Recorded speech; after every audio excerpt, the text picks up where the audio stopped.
What's up? What's up? Finally, we have another Ebisu video on the channel, and this time it is a story that is called 私の彼は意味がない, which means my boyfriend is meaningless or my boyfriend has no meaning, anything along that line. And of course, this is by Yoshikazu Ebisu, and the front cover and the back cover is designed by King Terry, Teruhiko Yumura. So that's a definite bonus for that. But yeah, if you are wondering about Ebisu, he is very well known for his Heta Uma works, also serialized in Garo.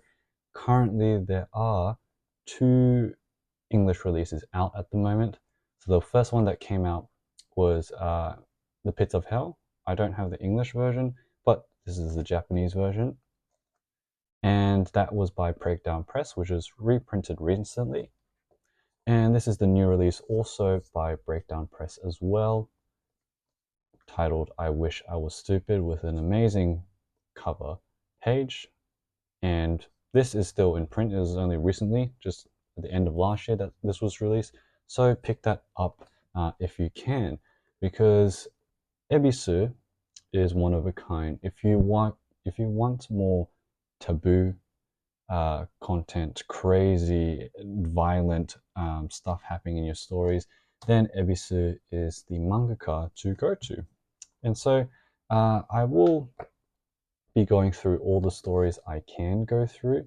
Just I can't go through some because, again, YouTube, it might be a bit too much for the platform, but let's go through it anyways. So we start off with the titular story that is titled My Boyfriend is Meaningless. And I really love the cover arts here, the first page, because the first story is in color, in yellow, but just this image alone is so nice. But this story is a little bit weird, and of course it does fit under Ebisu. He does a lot of absurd, strange stories. But what we start off with is a husband and his friends just coming into their house to just play mahjong. And while they are doing that, the wife, she just goes to talk with, I think it was a relative of hers, and she expresses that she isn't really satisfied with the relationship, something along the lines of that. But then for some reason, she starts singing and dancing, and her clothes come off at the same time. And one of the guys walks in on this, and he goes back and says, "Oh, what's wrong with your wife? Why is she doing this?" But they go back to playing mahjong, and they put a bet for some money. So the husband wins. The wife walks in, and the husband picks up a knife now for some reason. Maybe it's because he's won and he needs money from them because they bet. But yeah, that was that story. I can't really tell you what happened at the end there, but that's what happened. So quite an interesting one to start off with. But I actually really like. It's really simple, but just the yellow background puts a lot more focus on the black and white characters. So I really love that they did that there. So the second one is a really funny one too. It's called The Record of a Traveling Entertainer. Or maybe it's funny to me. I don't know. We'll see. So in this story, we have a traveling entertainer. He's in a town, and of course you have your signature random UFOs in the sky. He's beating his drum, trying to get attention from everyone in the town. But he's wondering and sweating because he's anxious. Why is no one coming to see me? I'm going to perform, but weirdly quiet in this town. So he makes more noise. No one is coming out. It's completely deserted. And so he spots someone in a building. So there are actually people in this town, but they're just not coming out for some reason. And so he starts pulling some tricks to attract some people. He can pull his eyelids down, stick his tongue up his ear, but immediately he starts getting stoned out of nowhere. People start throwing things at him. And it's quite brutal because they're sharp and he's bleeding all over. And the story just ends there with an empty town, no one has appeared, they just all assaulted him from far away, and he's just lying there. I don't know if he's dead. I don't think he's dead, but just injured really badly. But yeah, to explain why that is funny to me, I just like the way how it's so awkward for him, and the way he's drawn, just like why is nothing happening? That just like made me laugh a little. I don't know if that's weird, but that's how I saw it. So yeah, continuing on, we have another story that's titled Piranha Boy. And what that is we have a trio of piranha boys. And they're going around town singing their song, whatever the song is, but people aren't really having it. The salarymen are looking at them and thinking, shut up, you guys are loud. And I actually really like this page on the left here. To me, it's really satisfying. You just have the three levels: the salarymen, the piranha trio, and the police. Just a nice layout in that image. And yeah, they continue singing, but they wonder, why is no one reacting? Why don't they like our song? And so the police go and arrest them. And as they are being taken away, they are thrown, like stuff is thrown at them, rubbish is thrown at them. So they've had enough, and they live up to their name. They are the Piranha Boys, after all. So they bite through the handcuffs, and they start biting and, well, I guess skinning the policemen so that the skeletons remain. And they begin their march on the town, or the city, taking over the rest of the salarymen. So yeah, that was a really interesting one. Don't ask me why. There are just random piranha people running around, but there you go. Okay, so this next story is also a very interesting one. It's called Terrible Relationship. And in this one, we are set in like a public morals department or office. And it's these two guys here sitting, and a poor woman, just wants some help, but they're not answering her. They're just talking because they have a job that they're not bothered to do, and they are talking about outsourcing it to someone else. And so they talk about it more, and they proceed to do that. And so this man is tasked with that job because he's the one that the work is outsourced to.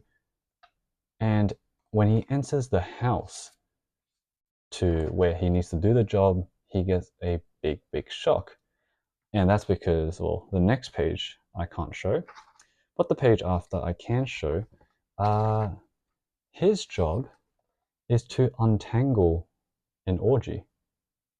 So there was an orgy in that building, and they got stuck. So they had to call someone, I guess.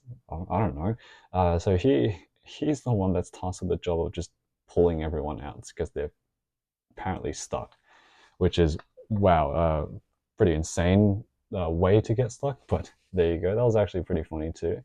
But yeah, that was the story. Terrible relationship. Very terrible getting stuck in that position. And next story is titled "And No One Thought About It Anymore." So this one's it's not my favorite story, but I'll explain it anyways. We're following a salaryman and his boss. They are venturing somewhere in the mountains. The reason why is because they are looking for this little, I guess it's a brothel. They're looking for that building because a woman is said to provide services for free, and already there's a line waiting. So the reason why the title of the story is called "And No One Thought About It Anymore" is because no one is wondering why she is doing it for free. And I guess that's the point of the story, because they are so enraptured with that free service that they don't question why it's free in the first place. So yeah, that's the end of that story. Just the usual salarymen, a bit mindless in a weird situation. So now we move on to the next story. I believe it's titled Shoujo Jikoku, which means woman hell. And this is also a crazy one as well, because we have a salaryman walking across the street, and he encounters a candy seller. And this candy seller is selling this candy with an interesting design for a bunch. It's quite an expensive candy. So he buys it, and when he puts it in his mouth, it melts, and all of these people fall into his mouth. And their job is to clean. So they start cleaning from the mouth, and then they start going into the rest of the body. So they clean the liver, they clean the teeth, they clean the intestines, they clean you know what. And so all these sensations happening in his body causes him to just start frothing at the mouth and just completely collapsing. Out of pain, out of pleasure, who knows? Could be a mixture of both. I don't know what the proportion is. But there you go. This is, the iconic Ebisu, the trademark Ebisu that we all know and love. Just absurd situations like this, but still very entertaining to read about for sure. So we move on next to a story that I can't really show too much. It's titled Pigman Japanese, and a woman is at a restaurant and she's ordering tonkatsu, but the chef is not listening to her. She's saying, "Oh, can I have some tonkatsu?" He says, "What do you like?" "Tonkatsu." "What do you like?" So chef is not listening for some reason, and from this, she gets angry. But from this point, she gets, she starts like imagining a weird daydream where the chef turns into a pig, and they do something, so that's why I can't show it. But that's a really weird story. I don't know why that was like that, but yeah. The next story is called Subway Samba. This one I can show. Also another weird one. Everyone is waiting here for the train, and instead of a train, we have a tatami mat carriage that pops up. Number one, what's weird is that, well, it's not the normal train. Number two, the tatami mats are so far from the platform. So they are given like diving boards to jump off of, to just get into hop onto the platform. And well, it's pretty dangerous, so he just loses his balance and just falls on his nose.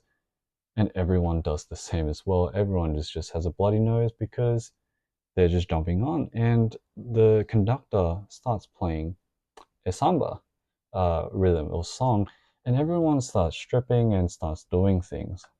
And so he ships them off uh, to the next stop, I guess.